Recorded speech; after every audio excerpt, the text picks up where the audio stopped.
মন যখন অশান্ত থাকে তখন কি করা উচিত? এক সন্ন্যাসীর জীবন বদলে দেওয়ার শিক্ষা। জীবন আমাদের প্রতিদিন কিছু না কিছু প্রশ্নে ছুড়ে দেয়। প্রশ্ন, আমি কি সুখী? কেন আমার মধ্যে এত অশান্তি? আমি যা চাই তা তো আমার কাছে আছে, তাও কেন শান্তি নেই?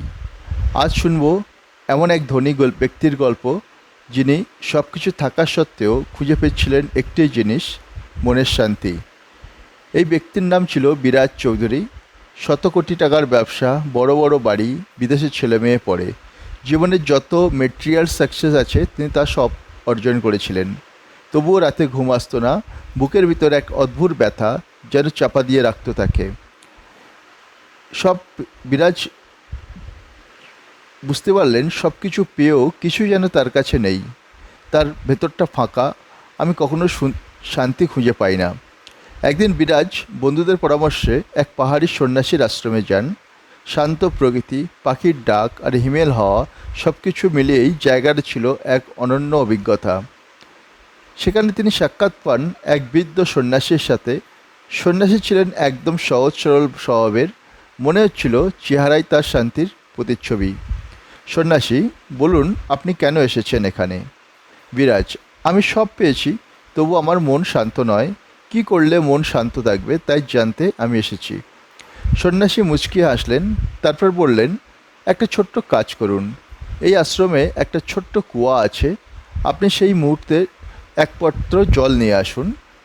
বিরাজ একটু অল্প হলেও গেলেন, কুয়া থেকে জল ভরে ফিরলেন।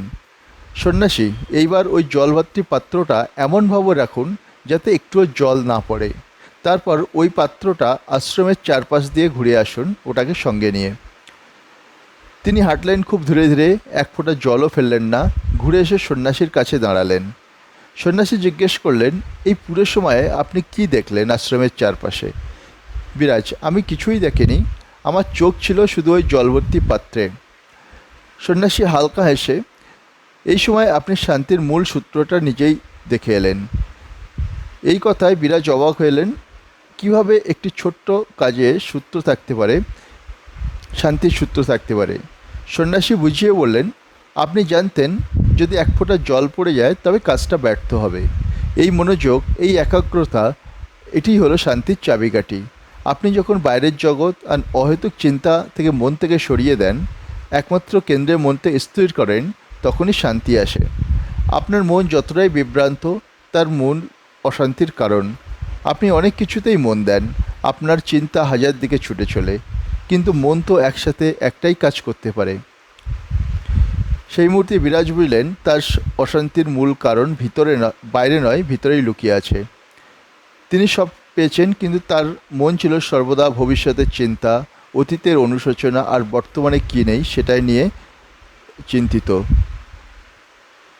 সন্ন্যাসী, আপনি প্রতিদিন কিছুক্ষণ একাগ্র চিত্তে ভেতরটা শুনুন।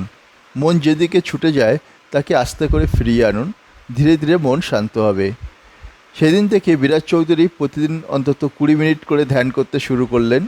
চেষ্টা করলেন একসাথে শুধু একটাই কাজ করতে। সপ্তাহের পর সপ্তাহ কাটল এবং তিনি এক গভীর অনুভব করলেন, শান্তি বাইরে নয়, মনোযোগের মধ্যেই লুকিয়ে আছে। তিনি বললেন, বিপুল সম্পত্তি নয়, বরং সামান্য সচেতনতা আমাদের জীবন বদলে দিতে পারে। গল্পের শিক্ষা, মন অনেক কিছুতে ব্যস্ত থাকলে অশান্তি জন্মায়। মনোযোগ আর ধৈর্যই শান্তির মূল চাবিকাঠি। একাগ্রতা মানে বাহ্যিক জগৎ থেকে কিছু সময় নিজেকে ফিরিয়ে আনা। মনের প্রশান্তি কোনো লাক্সারি নয়, বড়দিন প্রতিদিন চর্চার ফল। আপনি কি কখনো এমন পরিস্থিতির মধ্যে দিয়ে গিয়েছেন যখন সব কিছু থাকা সত্ত্বেও আপনি অনুভব করছেন আপনি একা? নিচের কমেন্ট সেকশনে অবশ্যই জানাবেন। যদি মনে হয় এই গল্পটি আপনাদের জীবনে আলো এনে দিতে পারে